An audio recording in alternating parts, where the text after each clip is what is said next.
All right. Well, I am Dante Freeman. I'm the senior digital communications manager here at DBSA.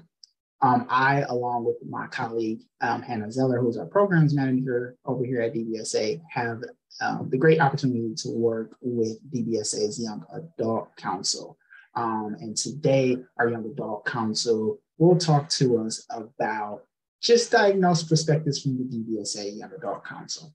And so today they're going to take us through practical tips to consider after receiving a mood disorder diagnosis. You'll hear a few stories about their personal experiences when they were newly diagnosed, and you will be able to describe how diagnosis can serve as a tool for empowering you on your wellness journey and not as something that is stigmatizing or holding you back.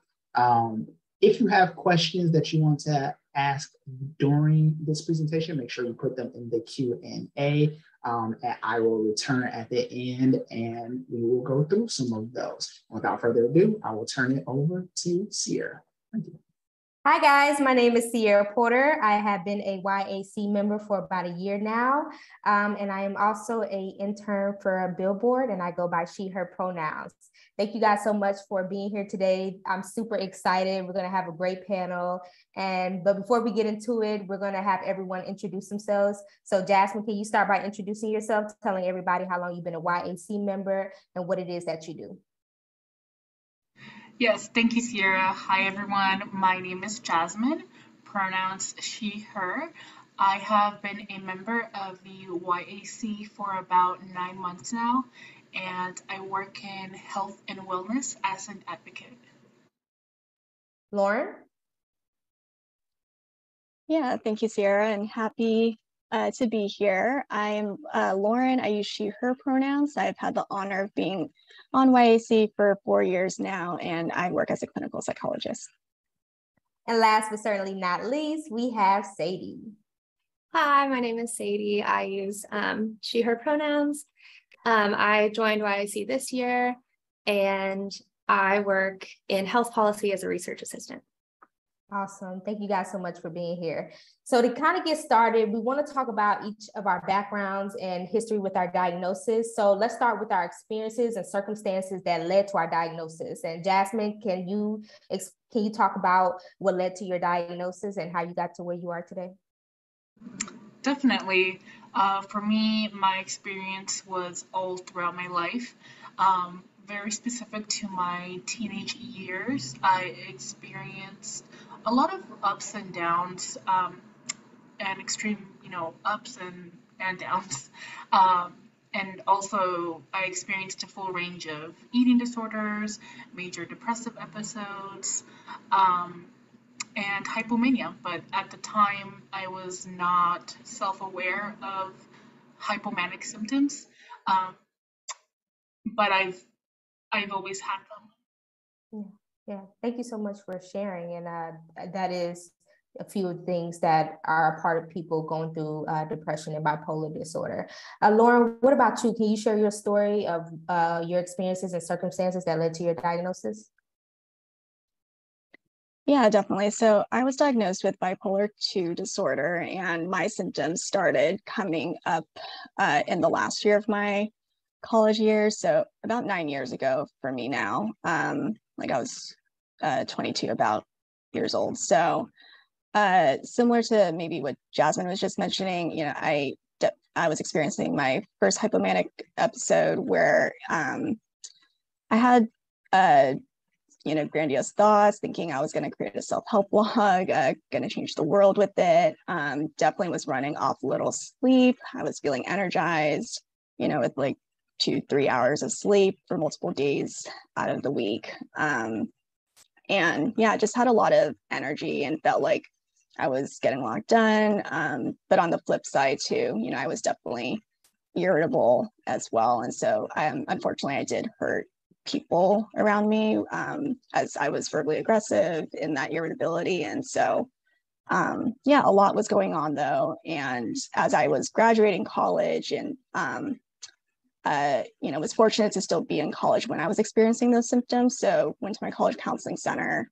That kickstarted my mental health journey. But it had to transition out to providers out in the community, where, eventually with my second psychiatrist, that's when I received my diagnosis. But yeah, certainly it was a journey though, right at the time, and still is to this day. So thanks. Absolutely. Absolutely. Thank you. And it is a journey, and it will forever be a continuous journey to healing and on our journey of wellness.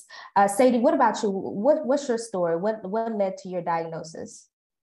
Sure. I had struggled with eating disorders and anxiety since middle school. So mental health treatment was not something that was new to me. But in college, my second year of college, I had to take a leave of absence for like a depressive episode. And I don't think I or my family really took it that seriously, because I kind of came back swinging for the spring semester. And things just continued to escalate, where hypomania turned into a full-blown episode of mania. And I had some impulsive behaviors and some very strong delusions around romantic relationships and how I was doing at work. It was very hard for me to see clearly how other people were perceiving me. And so some of my friends and family like confronted me about some of my behaviors and my beliefs, but I didn't believe them. And so ultimately they were able to convince me to go to the student counseling center at my college, which is where I received the diagnosis of bipolar 1. And yeah, it's been a journey since then, for sure. Yeah. I feel like it's a journey that we're all on. And, speaking on my own personal experience, I feel like I've just been through an absolute roller coaster of getting to this point. I was diagnosed with bipolar disorder type 2 when I was 26. I'm 27 now. And prior to that, I thought I had severe depression. And then when I was around 22, 23, I thought I had borderline personality disorder. So definitely a very long journey. It was a situation in Iowa with an episode that caused me to want to seek help and get the proper diagnosis for myself. So that's a decision that I had to make, to go speak to a psychiatrist and see what was going on. So that's how I got to where I am today. But I'm happy to know that that I did receive the proper diagnosis. And now that I have the proper diagnosis, I can receive the proper help. So with that being said, I want us to talk about what was it like after receiving a diagnosis? Like, how did you view and understand yourself? I know, Lauren, for you specifically, you talked about in one particular point in time that you thought you could conquer the world. You were going to do this self-help blog. So are these some of the feelings that you still had when you found out about your diagnosis? Like, tell us what you went through with that. Yeah, great question, Sierra. So, definitely for me, when I received my diagnosis, as for many people, it was helpful to have a name to these experiences that I was having, and to be able to communicate with other people. Oh, this is what I have and what I'm working through. But at the same time, it was a reality check for me. Yes, the grandiose thoughts, were part of the symptoms, but given the time that I was at my life, where I was 22, young adult, just graduating from college, I thought I was becoming like a new improved version of myself. I was growing my personality as someone who wasn't really outspoken that much at the time, or was pretty conserved actually. It was like a 180, especially for those around me. And so unfortunately, like I said, I did hurt people with the words that I said at the time. But yeah, it really just kind of brought me crashing down. It was like, oh yeah, this is a disorder. This is a health condition that I need to be working on for myself, not just for myself, but for others around me. So it really actually just raised more questions though of who I am, where does my personality start? Where is the bipolar? Am I just experiencing a good mood, or is this hypomania? So actually a lot of questions came up for me after that. Absolutely. And I feel like, that's something that we all kind of go through. We had a lot of questions when we found out about our diagnosis. Sadie, can you talk about how did you view and understand yourself after you found out about your diagnosis? Sure. Yeah. I think I related to a lot of things that Lauren said. For me, early on, I felt a great deal of shame about some of my behavior and the delusions that had happened during mania. And it was hard for me to separate or just forgive myself and understand that what had happened had a lot to do with having, a disease or a disorder. And so that was hard. And I think almost right away, I jumped into wanting to work in activism, shifting my studies focus and sort of tackling it from that direction, sort of as a way to handle the shame and grief that I was feeling personally. But I did find it really overwhelming and continued to have struggles with my mental health going forward for a few years. And I can talk more about that later on, but it was definitely a challenge. And I think now coming to understand myself as a whole person, where for me, bipolar disorder is a big part of, it's informed a lot of my life experience. It's informed what I want to do with my life. It's informed my passions, but it's not the only thing that I am. And I am able to separate it at the same time when I need to. So, yeah.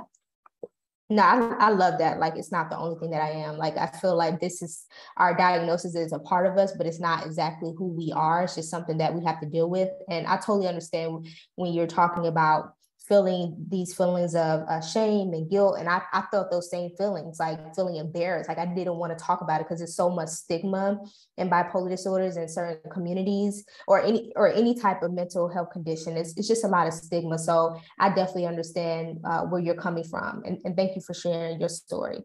Jasmine, what about you? How did you view and understand yourself when you found out about your diagnosis?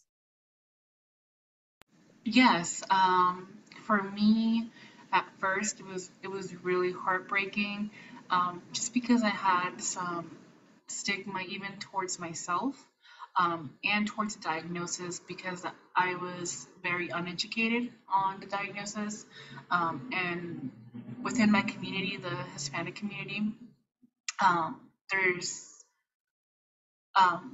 also stigma in its own way. But I didn't think I could live a fulfilling life after my diagnosis. I thought my life was over. I wasn't going to be able to pursue any of my dreams. I wasn't going to live my life as a normal person. But I learned that I live with bipolar. And once I educated myself on the diagnosis, it was more of a weight off my shoulder because it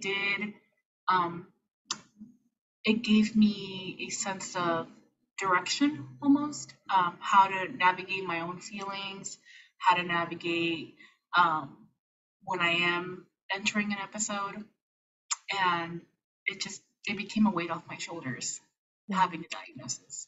Yeah, thank you. And I feel that way too. I feel like, when I find out about my diagnosis, I felt like a weight was lifted off of me as well, even though I still felt this sense of being closed off about it, not wanting to talk about my diagnosis to certain people.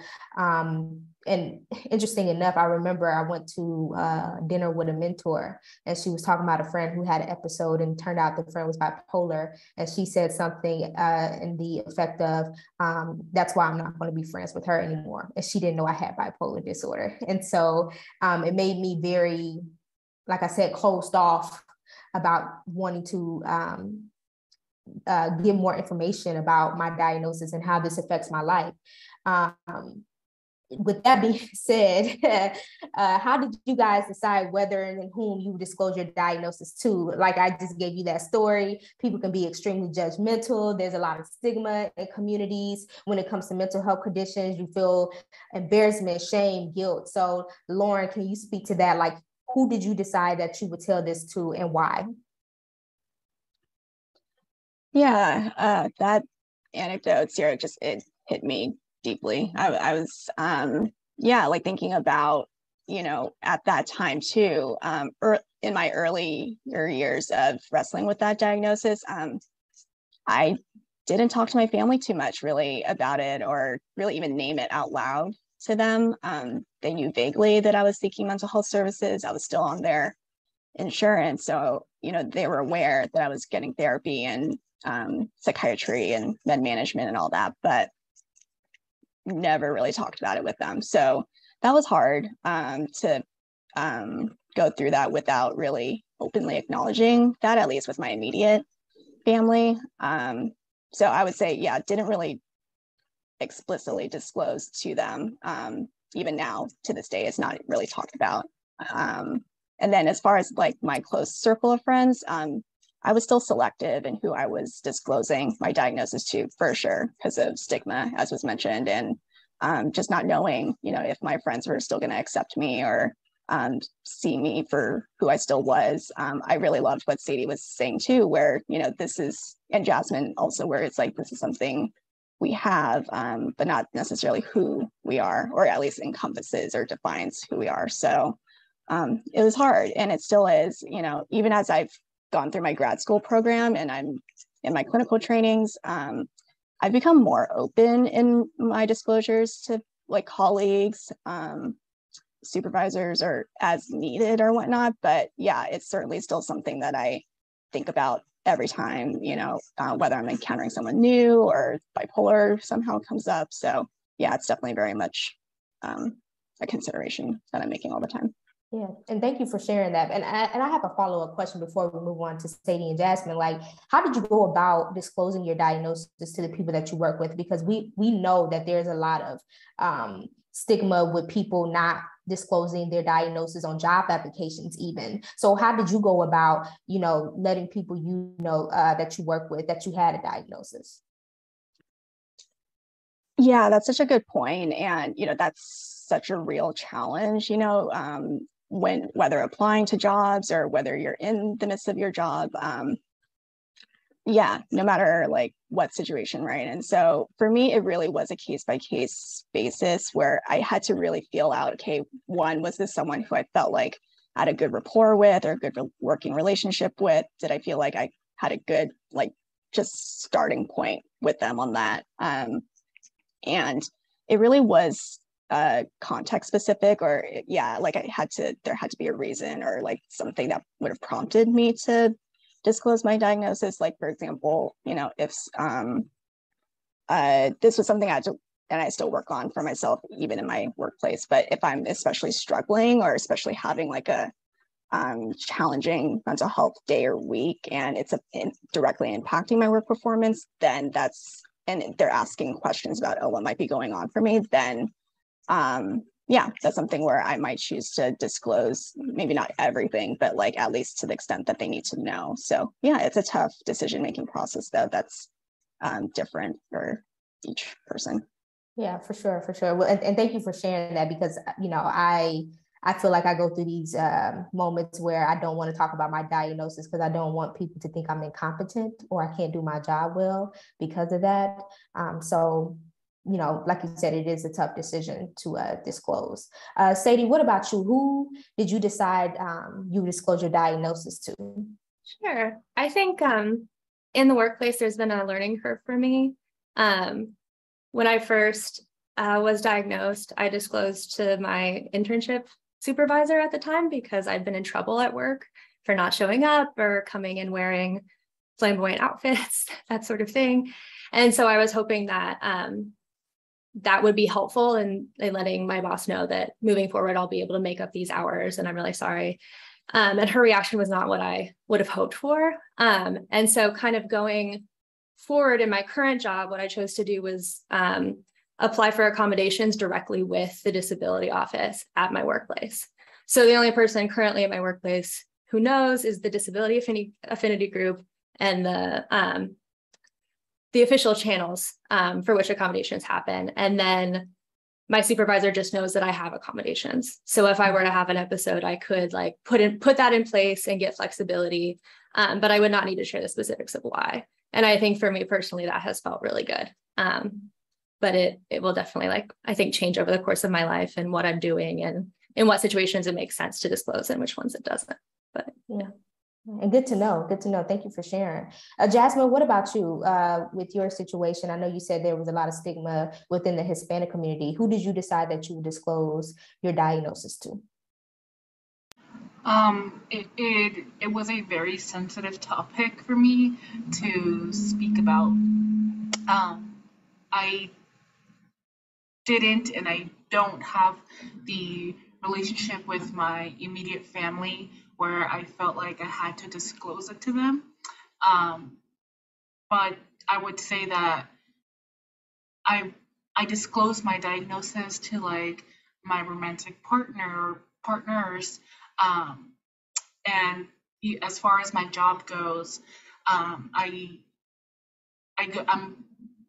kind of like siding with Lauren here, agreeing with Lauren, and if I were to be experiencing symptoms of going into an episode, or as Sadie said, if it's affecting my work, or I feel like I'm going into an episode, then my job would give me some space to be in the moment and take care of myself and come back to work. But till this day, I only disclose my diagnosis to who I feel needs to know my diagnosis. It's still a very personal and sensitive topic for me. Same, sis, same. And I like to tell people that, if I need a moment to talk to my therapist, I'm like, I have a meeting with my doctor. And that's what I tell the people that I'm working with, that I have a meeting with my doctor, because I need time to myself. Moving on, let's talk about what has others' perceptions or expectations been of you with the diagnosis. And I'll go ahead and speak to this. And I would like to say that, when I would disclose my diagnosis to people, I felt like they almost didn't believe me that I had a diagnosis. I guess it was more so because of my personality. I have a very bold personality. I'm very outspoken. I'm more of an extrovert than an introvert. And so I just kind of felt like people still had this high expectation of me to perform at my best level, to always be on, to always be bubbly. And that's extremely hard, especially for someone like me who works in media and entertainment. I'm around celebrities, so I kind of have to match their energy when I'm interviewing them. And that can be hard, especially if I'm having an episode or I don't feel like I'm at my best, or I really just don't feel like talking to someone. So I feel like people just expect me to always be on, and that's a challenge that I have to deal with, especially with the field that I'm in. Do any of you guys have went through that, like people's perceptions of you or expectations of you changed because of your diagnosis? And anyone can speak to this. Yes, I would like to add something to what you were saying. Like you, I don't work with celebrities, but previously I was in the child development industry. And for me, I didn't want my clients, being the parents, to feel afraid or to think that, their children were in danger in my care. And I was very open about my diagnosis with them. I felt it was really important for them to know. And I was lucky enough to be accepted and not stigmatized by those families. But at the same time, when you're around children, like, you can't, there's certain things you can't do around them, right? You have to match their energy. Also, you have to be happy and encouraging, and be able to help them. So I definitely experienced some of that, matching the energy of who you're working with. Yeah, for sure. Thank you so much for sharing that, Jasmine. So let's talk about what had to change for you after receiving the diagnosis, such as with setting routines and practicing self-care, because we know self-care is vital for people, for anyone in general. Let's just start with that. But especially if you're dealing with a mental health condition, you have to do more to take care of yourself. So Sadie, can you talk about what had to change for you as it pertains to setting routines and practicing self-care after you found out about your diagnosis? Sure. So I think when I was just diagnosed, I sought out a lot of advice from healthcare providers or the internet or people I knew who had a diagnosis of bipolar disorder, and asked them like what they felt I needed to do, or they would just tell me unsolicited. And I think initially I just felt like I was being told to give up a lot of stuff, like give up my ambition. I was told that I should not work long hours or work a stressful job, which is something I wanted to do at the time. I was 19 years old, so I didn't want to have a sleep schedule that was reasonable. I didn't want to give up the substance use and all these things. And so there were several years where I basically disregarded all advice, partially because I just felt like I was young and you can't take my life from me. And yeah, over time, partially through some like major trial and error that occurred because of some of the things I was using to cope as far as substances, I sort of come to a different understanding about the reasons why you practice self-care. And it is not because other people tell you to do it. It's because like my life is valuable. And so for me, that it's included, like, I am now sober. And that's a really important boundary I set for myself because my life is important and I care about it.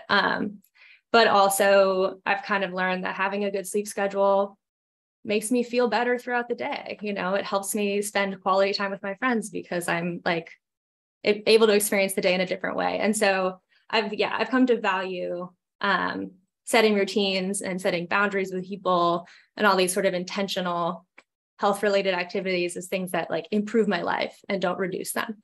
But that was definitely a journey for me over time. Yeah, for sure. A journey for sure. And congratulations on your sobriety and congratulations on setting a routine for yourself. All these things are super important when you're dealing with a diagnosis. Jasmine, what about you? What things had to change for you? What some of the routines that you set with your self-care after you found out about your diagnosis? My whole life had to change, but in the best way possible, because before my diagnosis, I didn't have a routine. I didn't care for my mind and my body. I didn't give myself enough rest, or I wasn't conscious of how thin I spread myself, how much I took on. And once I was able to establish a treatment plan and a routine, it really helped me, which at first I was very reluctant to. I learned to set boundaries with myself, where to draw the line, where not to push myself, and when to take a step back, which was very challenging because I was always a yes person and I had to change that. But I feel I live a better quality of life now that I have a routine, now that I've made that change in my life. And as Sadie said, I didn't want to give away my life initially. It felt like that. I didn't want to not use substances. I was a freshman in college and I wanted to indulge in, in those behaviors and those, substances as everyone else did because I wanted to feel, again, normal. But I learned that I was not my best self when I was indulging in that behavior and into substances. And thanks to making those changes in my life, I feel like I live a better quality of life now. Well, congratulations to you, and I'm super happy for you for doing what you need to do to get your life in order. I do have a bonus question, and Lauren, I want to ask you this. You talked about that you had a lot of questions after you found out about your diagnosis. How long after, or how long did you consider the aftermath phase or the period of understanding your diagnosis after you find out? Yeah, that's such a great question. And so my timeline, certainly by no means has to match anyone else's or is determinant, of anyone else's own timeline. For myself though, so in graduating college, basically around the time that I did experience those symptoms for the first time and then eventually got diagnosed, I would say it took me about 4 years. And during that, so that was also the time between, I graduated college and the time that I entered my grad school program. So that it's like, I thought I was going to take just 1 or 2 gap years, but of course life doesn't always go the way it's planned. So I really needed those 4 years though, to really sort out for myself, not only just my professional career path, but having to do that inner work and self-reflection of, okay, how am I understanding these experiences? How can I express and articulate these experiences to other people? And just through a lot of therapy, that really was helpful for me to that process. but yeah, it takes time for sure. Yeah, absolutely. I agree. It takes time. And I'm glad you took that time for yourself to really understand your diagnosis and the things that you were experiencing. Let's talk about some of the challenges and road bumps after being diagnosed.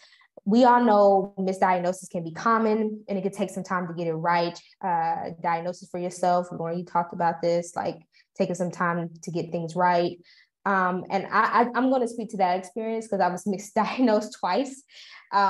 Once with severe depression, and then again with, I thought I had borderline personality disorder.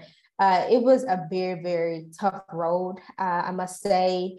I was in and out of psychiatric hospitals. I was constantly having episodes. I would go through a period of time where you guys mentioned like hypermania, where I would be like doing really, really good in school, like involved in every activity you could think of. And then I would just go down this big hill after I would come down from this big high.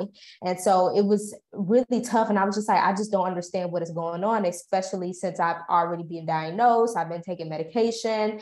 And then when I had an episode in Iowa that caused my father to come stay with me for a week or two to look after me, I was just like, I can't live like this anymore. So after I moved to New York and started attending New York University, I went to the NYU Student Healthcare Center and asked to speak to a psychiatrist. They assigned me a psychiatrist. Her name is Dr. Sahami Pinard, and she was the one that diagnosed me with bipolar disorder type 2. I'm a journalist, so I like to be extra sure. So I went to another psychiatrist, and she also said I had bipolar disorder type 2. So it is definitely a journey of getting things right. And it's super hard. Like you mentioned, Lauren, it's a lot of questions. Like you mentioned, Sadie, it's, you going through processing feelings of shame and guilt. So it is a roller coaster journey to finding out about your diagnosis and learning about it. And understanding who you are as a person outside of your diagnosis. But let's talk about, some other things as it pertains to what experience made you guys choose to seek and move forward with your treatment. Jasmine, can you talk about this? Like, what was it that made you say, I need to go get the proper help? Yeah, it really started with I felt a lot of guilt with my unexplained behavior and how many people close to me it had affected, how many people I had hurt because I was untreated. I constantly blamed others for my behavior.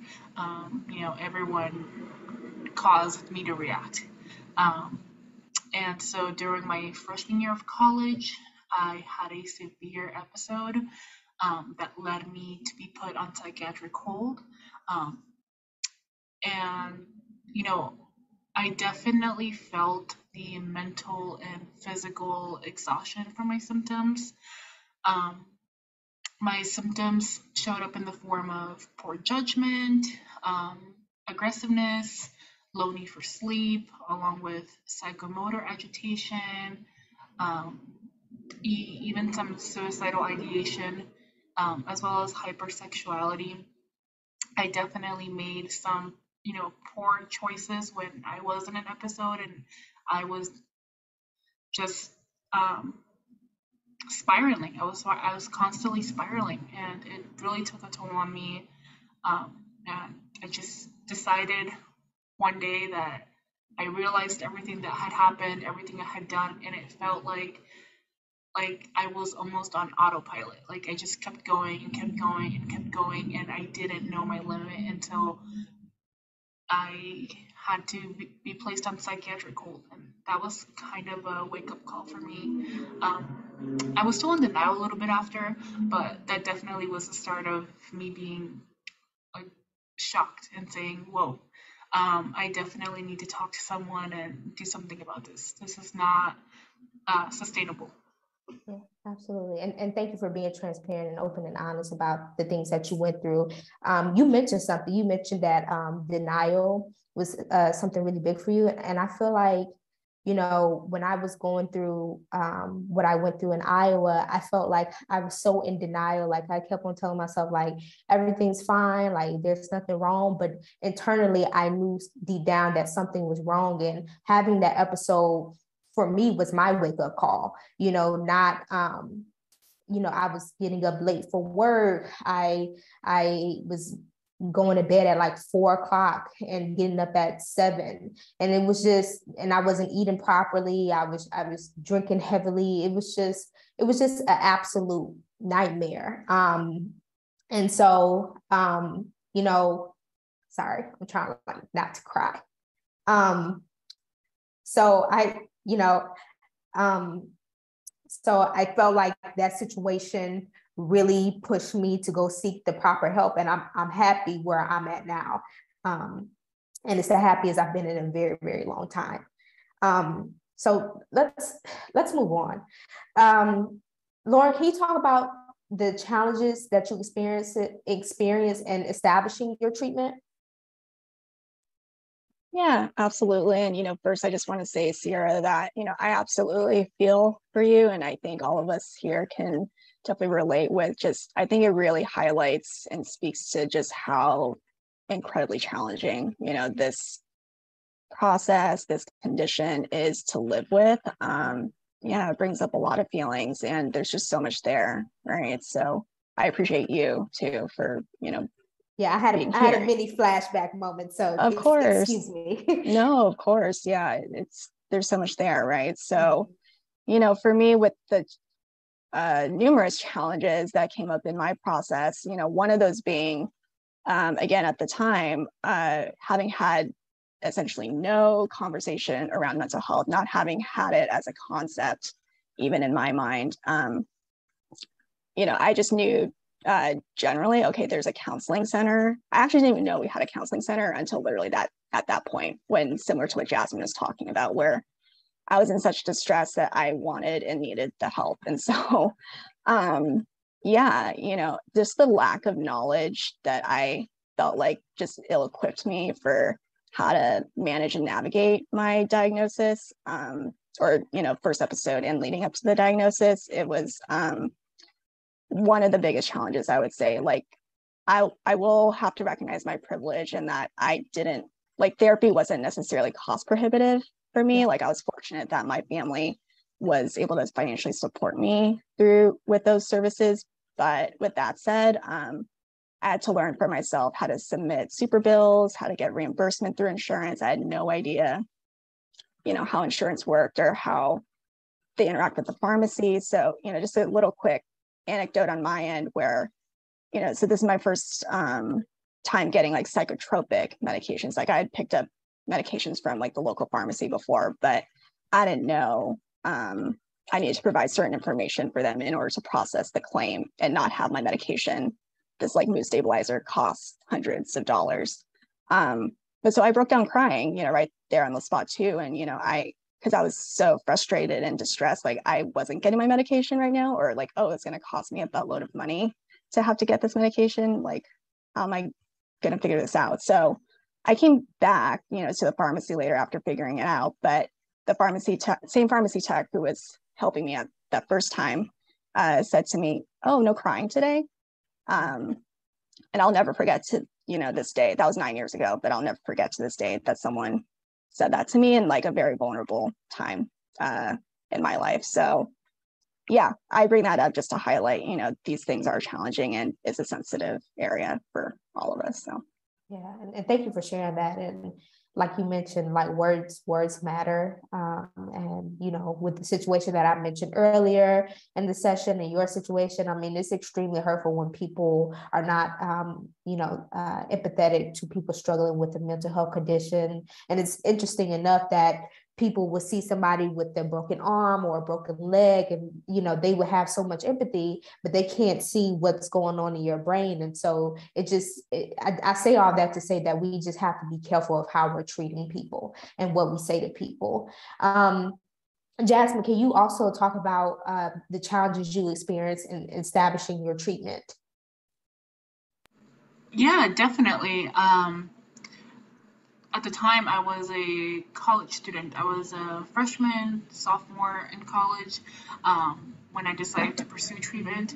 Um, and I was working part time. I couldn't afford out of pocket costs. I did not have insurance to begin with.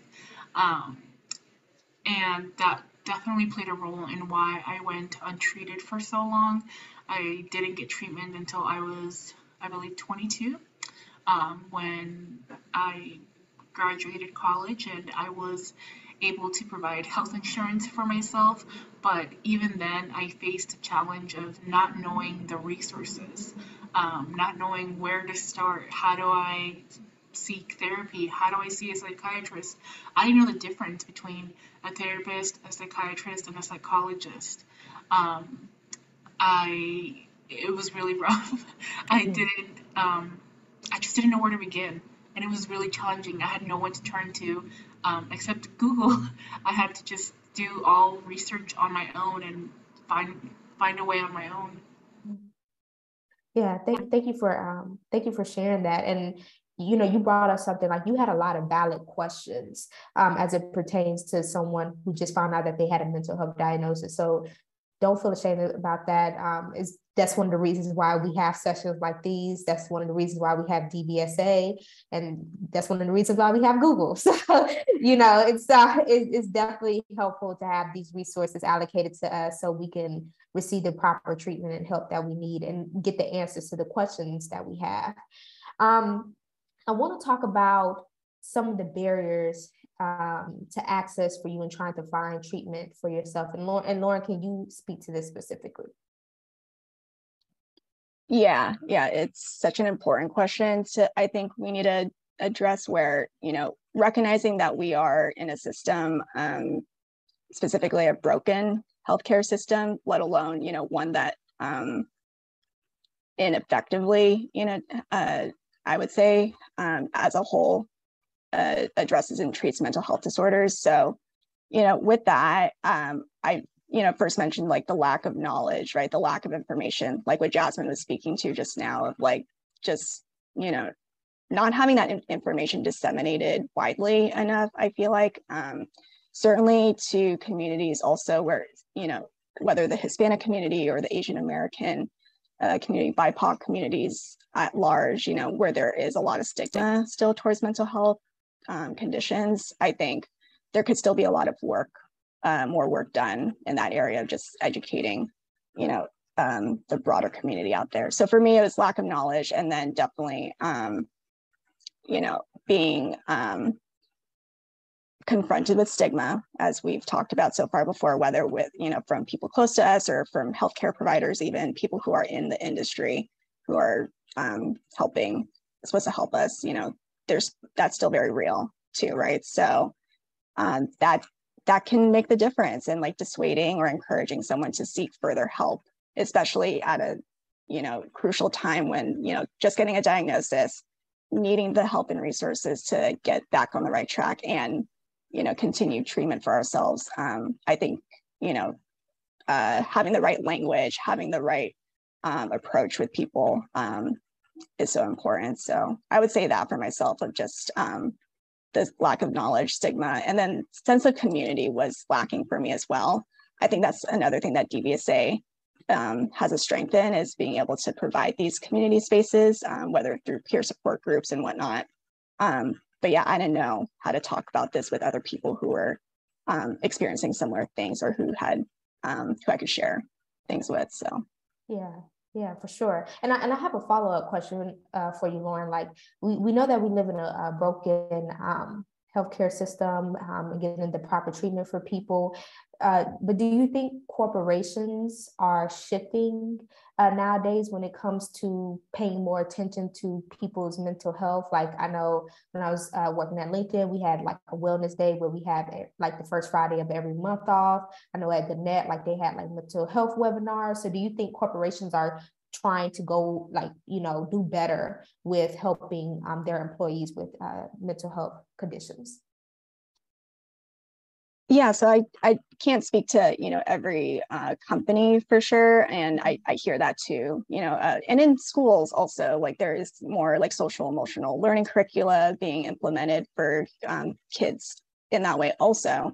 So there is improvement, there is traction being made in these areas for sure. I know there's a lot of actually mental health startup companies that have been popping up. I'm sure people are familiar with Talkspace and BetterHelp, kind of being the more established ones, but yeah, there's plenty of others out there. And so not to get too into that, I think that can be a side tangent, but, I think there just has to be some caution too in how we're seeking out services from such companies, or as you're trying to seek resources out in your own company or workplace too, like just kind of being a little savvy in how we're accessing these things for ourselves. Agreed. Let's talk about where we go from here. We all have been through our own personal journeys, roller coasters. I want to know from each of you, what does the road to wellness look like for you? And Sadie, let's start with you. Sure, yeah. I think I can pinpoint some ways in which like my experience now is different than the years after I was diagnosed. In that period of time, I think in the years immediately following my diagnosis, I felt a fair amount of helplessness and hopelessness around dealing with this condition. And I wouldn't have articulated it that way at the time necessarily, but that would manifest in ways of when I was hospitalized for an episode of depression, I felt like it would be so hard to recover. And so I wasn't that motivated to try because I felt like this is going to be a chronic condition I deal with. And so there was an element of the hopelessness compounded because of the diagnosis itself. And then sort of contrastingly with mania or substance use, there was an element of like, this is fun and it's going to be really hard to deal with it. It's going to be really hard to come down. And so I think ultimately what happened for me was that I had like an episode of psychosis with hallucinations. That was like a very deep bottom for me. But I was really swept up by my family during that time. I was swept up by my healthcare providers, and I took a different approach towards myself and my mental health after that happened. And so what I feel is different for me currently is that I feel more hope and I feel more agency. Like to some extent, you can't control when episodes happen to you. And this is an illness or a chronic condition. And so things come up, and I know it will throughout my life, but I feel like I have different tools. I've cultivated a support system. I'm invested in the trial and error of figuring out what works for me. And if one thing doesn't work, I can try another thing. And so just sort of feeling that just a little bit more, trust and faith. And, the mental health care system is very imperfect. And it's something I'll have to deal with, but there are doctors that are helpful, or whatever it is, support groups that have been really helpful for me, and I've been able to sort of work that out. So I feel a greater sense of confidence in my life moving forward, is what I would say. Absolutely. And I'm glad you feel that confidence, and I love what you said, hope. And I feel like that's all we need is hope for sure. Jasmine, what about you? What does the road to wellness look like for you? I think continuing to do what I've been doing that's improved my quality of life. To me, a better quality of life,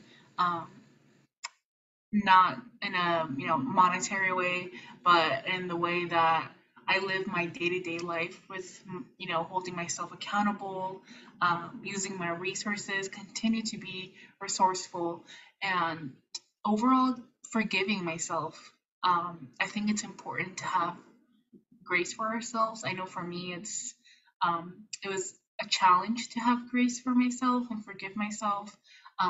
It was very easy for me to be hard on myself. Definitely some days are better than others, and I accept that. But I do have my toolbox, and with me, I carry the skills that I've learned through treatment with my therapist. I have my medication. I am extremely lucky to have DBSA, and have a support group within DBSA. All those things, keep me well. They keep me feeling my best, and I see myself continuing to do those things down the road. Yeah, absolutely. And I love what you said about forgiving yourself. We have to show ourselves some grace, because this is extremely difficult to deal with. It's not it's not easy at all. So I commend you for forgiving yourself, for showing yourself some grace. And shout outs to your toolbox. It's a really good toolbox. Laura, what about you? What does the road to wellness look like for you? Yeah, first, I can definitely second what Jasmine and Sadie have already mentioned, to their, I would say it applies to mine as well. And just that, yeah, this road or journey is ever going to be ongoing, and it's always evolving for myself, especially as I go through each transition in my life, whether that's been changing jobs or moving cities, like cross-country moves even. And yeah, starting my grad program, ending my grad program, I've noticed there will be little spikes here and there in my, like, maybe not full-blown episodes, because I feel like I'm well managed on my medication, through my medications now. But yeah, like, these are still things that I have to be mindful of and be aware of. And so for me, just like really practically, it comes down to continuing with my individual therapy. I'm still in that for myself, and continuing my medication management, staying on course with that. And the third being really crucial for myself is just having the social support network that of people who will back me and who know what I'm going through and understand and accept me for that. So absolutely. Thank you for sharing that. Thank you for being so transparent. I just want to echo a couple of things, like, staying on your treatment. It's an ongoing journey. Like, everything you guys said is what I feel like I'm going through. Like, it's a forever evolving journey for me, kind of like what you said, Lauren, like with different transitions in life. Like, I'm about to finish grad school this December, so I'll be going into figuring out what I'm going to do with the rest of my life very, very soon. So it is an ongoing journey for me, as far as like making sure I'm taking my medication on a daily basis, making sure that I'm doing my weekly therapy, making sure that I'm doing some type of physical activity to help my mind, because I feel like that's good, not only for your body, but for your mind as well. Getting the proper rest and just doing what I can do or have control over to take care of myself. That's what my wellness journey looks like to me, doing what I can do and having, being able to control what I can control, for sure. And last but not least, I want to ask you guys, what is the main lesson you want to share about your journey? What do you want people to take away from this discussion that we're having? And Jasmine, I'll start with you. For me, is that I am not alone. That there is other people that live with this diagnosis, and there is support, and also making peace that there is no one permanent solution. As you go through life and you go through different transitions, some things are going to change. Maybe at one point I won't have the capacity to do as much as I'm doing for myself today. I have to continuously advocate for myself and continue to be transparent so that I can get the right help as I go through these different transitions in life. And I'm not alone, and that feels great, because it felt very lonely in the beginning. And I can be stable. I feel stable right now, as Lauren said, throughout my with my medications. I feel like I can do this. I feel very strong, but I also know that the journey does not end here. It's ongoing. Yeah, for sure. Thank you for sharing that, Jasmine. I really appreciate it. Lauren, what about you? What is something that you want people to take away from all that we discussed here? Yeah, just a couple things of, I think this was spoken to really well throughout this discussion we've been having of, bipolar disorder, does not define me. It is not necessarily all of who I am. I've been able to live a quality life in spite of having this condition. So I'm really proud of myself to be able to say that and to be able to be at this point in my journey to be able to be here and talk about that. And then secondly, just like given what we've talked about with our examples, just to reiterate, language matters, words have impact. I think our fellow council member spoke well to that in an earlier panel this week on how words matter. So yeah, being able to make sure we check our biases when we're interacting with people, not knowing fully what might be going on for them or what their histories have been. That can make the difference in someone seeking help and receiving quality care. And just, continuing to have these conversations like we've been having that DBSA does well in promoting and providing spaces for, so that we can further destigmatize and raise awareness for our community. Absolutely, for sure. And we need to have these conversations on jobs. Like there needs to be a session on how to deal with people with mental health conditions, because it's so important. Sadie, what about you? What is the main lesson you would like for people to take away from your journey? Sure. And as always, echoing what everyone has said already. I think for me, and I spoke to this a bit, but I did feel upon receiving my diagnosis, like a great deal of grief for the life I thought I would live before then, and the assumptions I'd made about what my future would look like. And I felt that my diagnosis was going to change that in all these really scary and negative ways. And I was 19 then, I'm almost 24.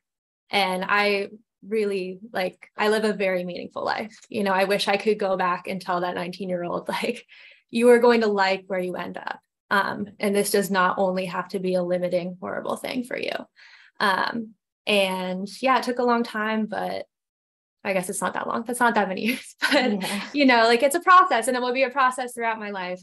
But just because it's different than I assumed it would be does not mean it's worse categorically. So, Yeah, for sure. And thank you so much, Sadie, for sharing that. The echo off of what you said, you going back talking to your 19-year-old self, I wish I can go back and tell my 17-year-old self, kid, you're going to be okay. Everything's going to be okay. I wish I can go back and tell myself that. And, echoing what Jasmine said, about living a stable life. I feel like I live a pretty stable life. I'm able to take care of myself, be independent, be sufficient, be competent in everything that I do, even with this condition. So like you guys said, it's not, it's a part of who we are, but it's not the only thing that we are, if that makes sense.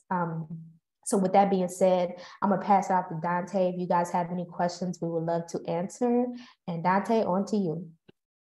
Thank you so much, Sierra. I want to take this time to thank the amazing members of our Young Adult Council for sharing their stories today and being so open and honest with us. It takes a lot to get up here and share their stories, and so I want to make sure they know that DBSA appreciates them for participating in this.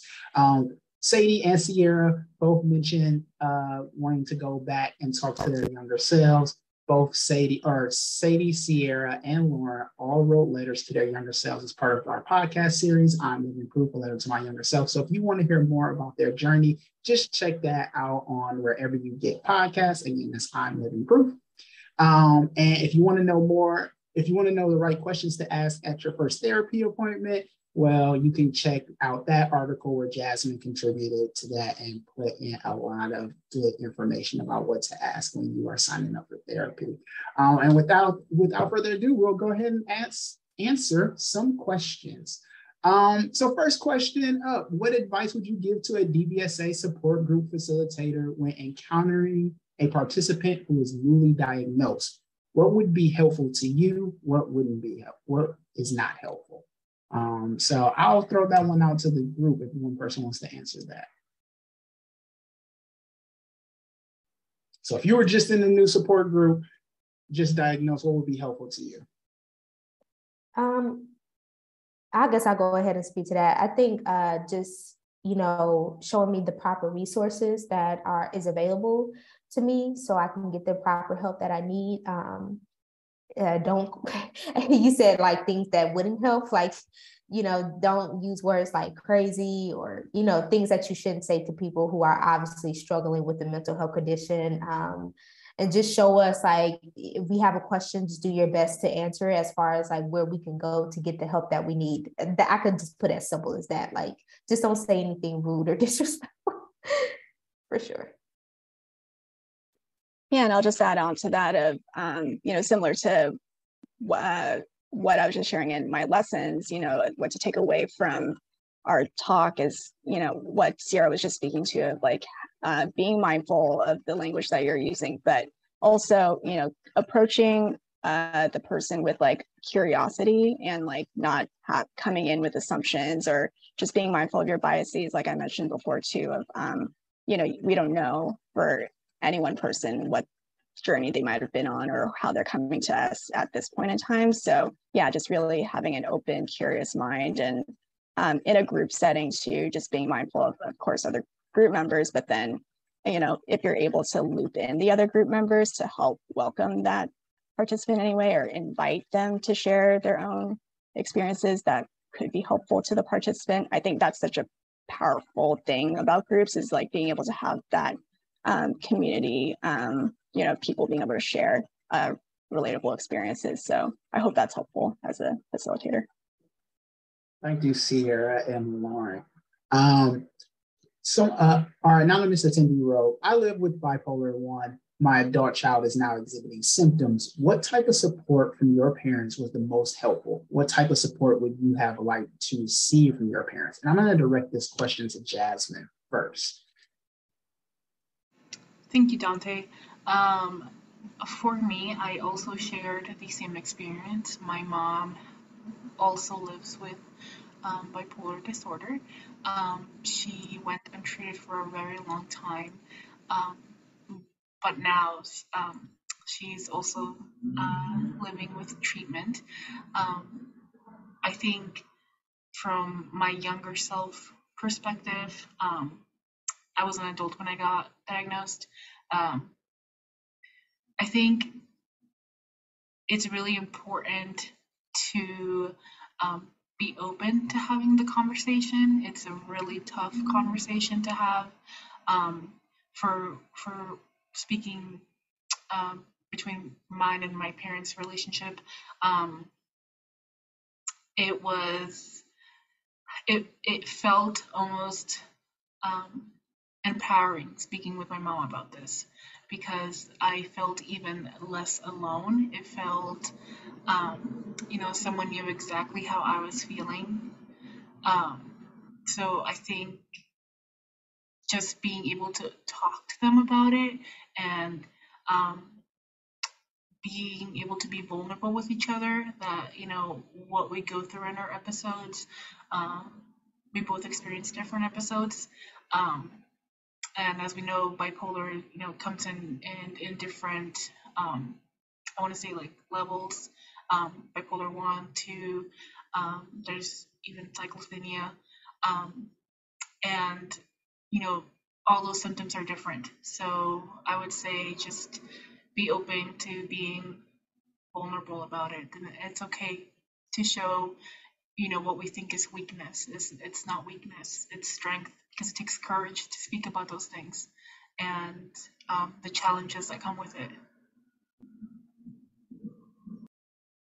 Sierra, did you also want to chime in for this question? Yeah, it's interesting because prior to me going to a psychiatric hospital when I was 17, my parents actually asked me, did I want to seek help when I was, I want to say around 12. I guess I was showing some behavior that something might be going on.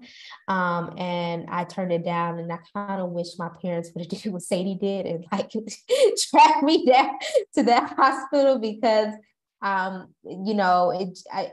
feel like I just started a little bit, I don't want to say late. I just wish I had helped a little bit sooner. I would have been able to had some answers, some questions answered a bit sooner had I got the help that I needed at 12 as opposed to 17. That was a bit of a gap for me, and it led up to a very explosive episode that led me to the hospital. So that's all I would have to say. Like, if you feel like your child may be showing some signs that something is going on, like try to get them help as soon as possible, so. Yeah, thank you, Sierra. You reminded me that in Sadie's I'm an Improve episode, we talked about this a little bit and what her parents did to help in early intervention.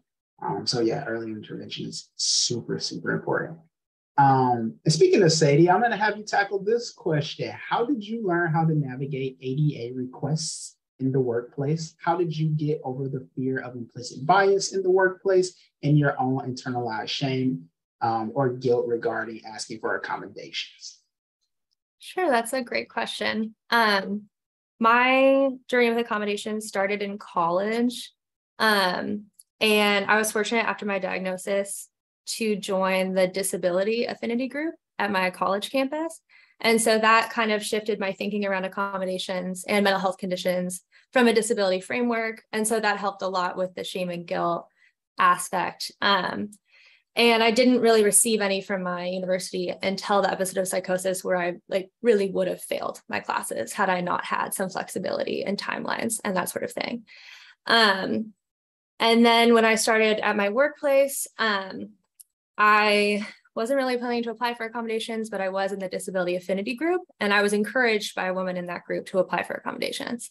And I understood it as something, if I had these accommodations in place and something were to happen, it would be way better for my workplace for there to be official processes in place. Not only would it be better for me personally to not have to worry, they would also know what was going on, but not too many details. And so I felt like it was just a way to facilitate being an employee and also a human being with a body and a brain, where, it's sort of unrealistic to expect people to just be, automatons in the workplace.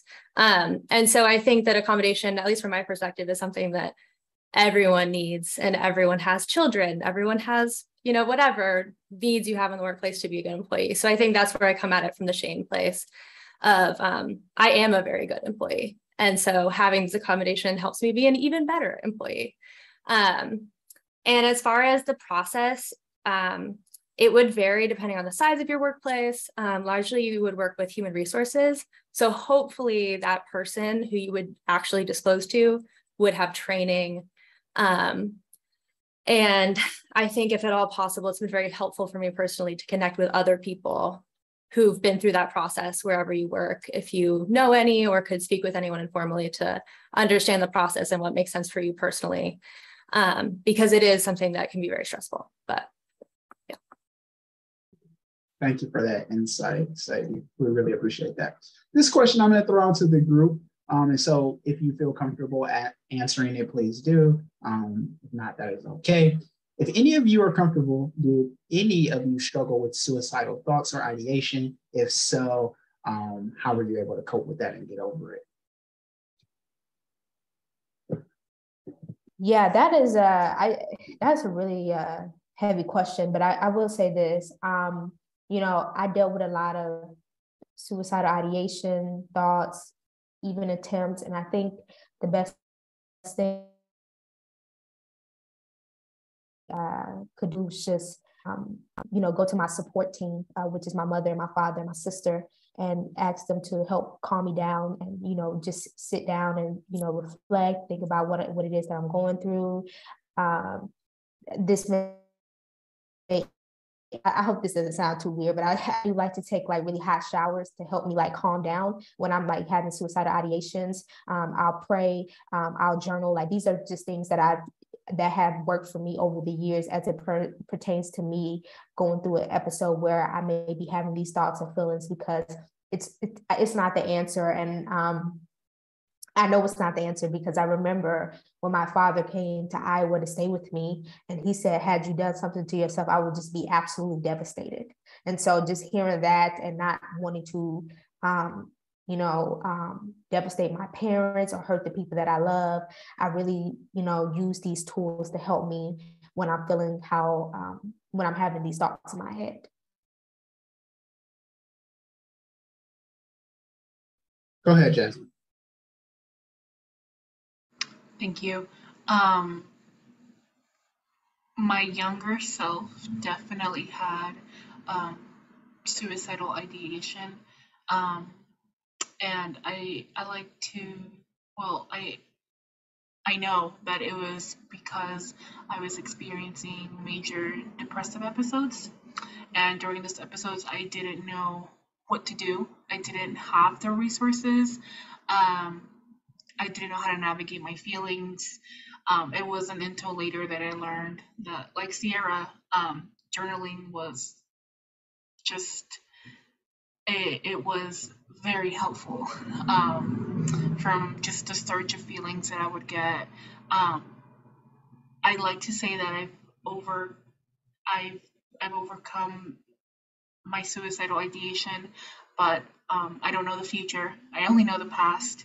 And in the past, about 5 years ago, um, when I was placed on psychiatric hold, I think what really helped me is just giving myself the resources, right? Not feeling lonely, because what gave me those thoughts and feelings was feeling lonely and feeling like I didn't have anyone. I felt very depressed. I was in a depressive episode. Um, so just surround yourself with support, with adequate support, with people who understand, this diagnosis, people who understand depression. And for me, that was my peer support groups, um, my therapist. Um, that's my that's my answer.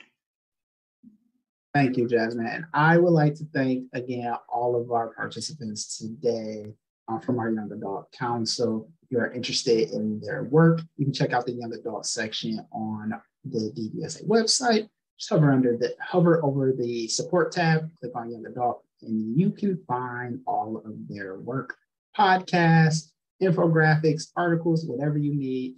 The Young Adult Council has contributed to it.